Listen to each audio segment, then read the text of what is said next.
It's time to get real. It's time to get raw. It's time to look ourselves in the mirror and come to the resolve that this version of ourself is not going to carry us in the stretch. I've been this version of myself long enough that if I don't change, if I don't do something about this, then I'm going to find myself bankrupt. Having that faith, that vulnerability to just see things that are hard to see. You got to get comfortable being uncomfortable. So can you handle the truth? It's a question. And if you can't, then if you see that, then you can say, well, if I'm going to change, I'm going to have to figure out how to deal with that discomfort until the point that I can see what I need to see, then I can change it. So it's the persistence of continuing to do something until you can do it. Can't is not an option. It's either I will or I won't. I can, I know I can, but I will or I won't, you know, and that's the thing. And in some cases, you may try your hardest and you just don't win, or you don't pass a test, or you don't succeed. That's part of life. Understanding it's going to take hard work, discipline, and learning how to work with other people in order to get to the next level. There's not other people that aren't holding you back. Your boss isn't holding you back. Your parents aren't holding you back. Those are excuses. To me, there's no such thing as luck, okay? All luck is preparation meeting opportunity. Plain and simple. Once I realized that I could get better at anything, it dawned on me that how I spend my time is a spiritual consideration. And I didn't want to die with potential that I failed to turn into skill set. That to me, that speaks to me. How much of my potential can I actually turn into skill set and get good at this stuff and push and grow and improve? Like, that to me is just this incredibly intoxicating feeling. Is waking up every morning with a desire to adapt, with a desire to change. Stand out today. Be different. Become something different. Stop lying to yourself and stand up and become something with worth, something with more than you've ever been. Your goals that you set for yourself, that's your power. Your ambition is your power. It's about how hard you can get hit and keep moving forward. How much you can take and keep moving forward.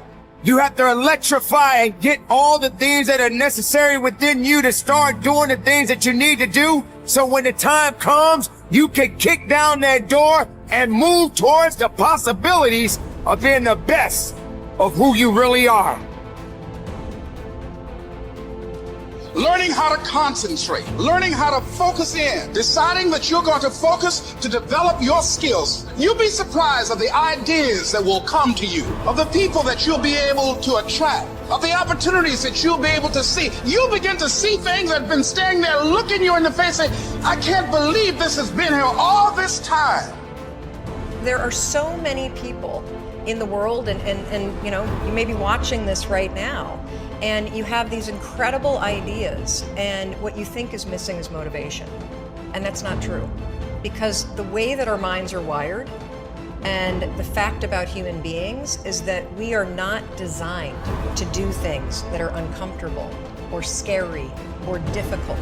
Our brains are designed to protect us from those things, because our brains are trying to keep us alive. And in order to change, in order to build a business, in order to be the best parent, the best spouse, to do all those things that you know you want to do with your life, with your work, with your dreams, you're going to have to do things that are difficult, uncertain, or scary, which sets up this problem for all of us. You're never going to feel like it. Why is it so hard to do the little things that would improve my life?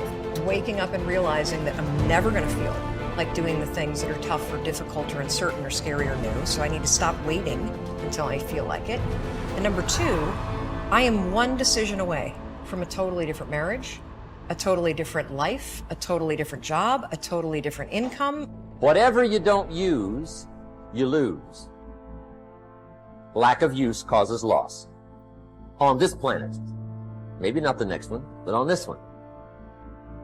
If you tie your arm to your body, leave it there long enough, you'll never use it again. It's over. For the arm. Now, it may not be over, but it's over for the arm.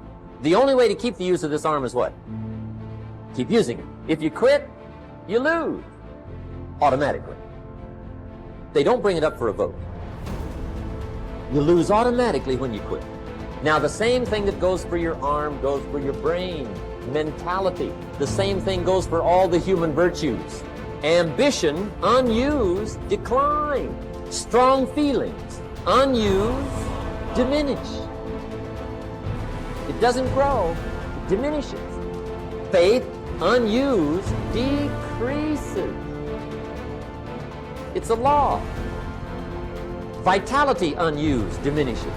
Energy, unused, decreases. The guy says, well, I'm going to save up my energy. You can't do that. That's like trying to save today, put it on the end of the year. See, you can't do that. They'll come take you away. If you don't use today, what? It's lost. The guy says, well, I'll work twice as hard tomorrow to make up for it. See, that's foolish. You could have done that anyway. Today unused is lost. A talent unused is lost. An ability unused is lost. So here's one of the key expressions of the evening. Take a new inventory of yourself. Starting tomorrow, new project. Take a new inventory. And make sure that all of your talent and ability and mentality and ingenuity and vitality and strong feelings, faith, courage, make sure that all you've got's being used. Otherwise, you lose. Resolve to focus on the solution and what can be done now, rather than on what happened and who's to blame. Think in terms of the action you can take to resolve the situation, rather than what went wrong and who is to blame. To remain optimistic, look for the good in every situation. When you look for something good, you will always find something good. Furthermore, while you're looking for something good, because your conscious mind can hold only one thought at a time, you will automatically become positive, optimistic, and back in full control. Seek the valuable lesson in every problem or difficulty. Every setback you face contains one or more lessons that have been sent to you to help you be more successful in the future. The difference between successes and failures is simple. Failures feel sorry for themselves when things go wrong, whereas successful people look for the valuable lesson they can learn that will help them in the future. Normal Vincent Peale used to say, when God wants to send you a gift, he wraps it up in a problem. The bigger the gift that God wants to send you, the bigger the problem he wraps it up in. Instead of concentrating on the problem, look for the gift. Wonderfully enough, you will always find it. What's more, sometimes the gift or valuable lesson can be of far greater value than the cost of the problem itself. Sometimes one lesson that you learn in dealing with a problem can be the key to your long-term success. As Napoleon Hill wrote, within every problem or obstacle lays the seed of an equal or greater opportunity or benefit. Your job is to find it. Continually think of yourself as a strong, powerful, resolute person in the face of adversity. In World War, a British general was described by his superiors. There he stands like an iron peg driven into the frozen ground, immovable. Let this be an accurate description of you whenever you face difficulties or problems of any kind. Resolve to stand like an iron peg driven into the frozen ground. When you resolve in advance that you will never give up, your success is virtually guaranteed. In the final analysis, nothing can really stop you but yourself. In life, it doesn't matter how many times you get knocked down. All that matters is how many times you get back up. If you continue to get back up and press onward, you must eventually reach your goal. Each time you exert yourself, disciplined to persist in the face of adversity, you also increase your self-esteem and self-confidence. Then, as your self-esteem increases, you feel stronger, more powerful, and more unstoppable. When you feel better and stronger, you become more capable of persisting the next time, and then the time after that. By disciplining yourself to persist in the face of all adversity, you put your life onto an upward spiral of self-esteem, self-discipline, and persistence until you eventually become like a force of nature. I think the best way to prove your value is to work, is to learn, is to absorb, to be a sponge.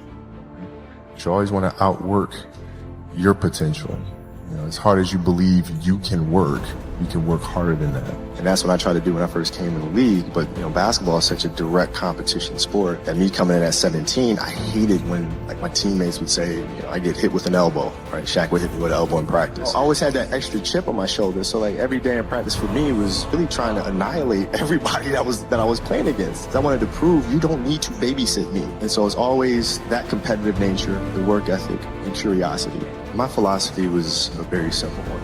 Rudy was one of my favorite films growing up. After watching that film, I come to understand if I could work that hard, what would my career be? And I made a promise to myself from that day that I was going to work that hard every single day so that when I do retire, I have no regrets. And that was the most important thing for me, is to leave no stone unturned, get better every single day. And if I lived that way, then over time, you know, I'd have something that was beautiful. But that was my philosophy. It seems like a pretty simple one, but you know, if you live your life to just get better every single day, you do that for 20 years, I mean, what do you have?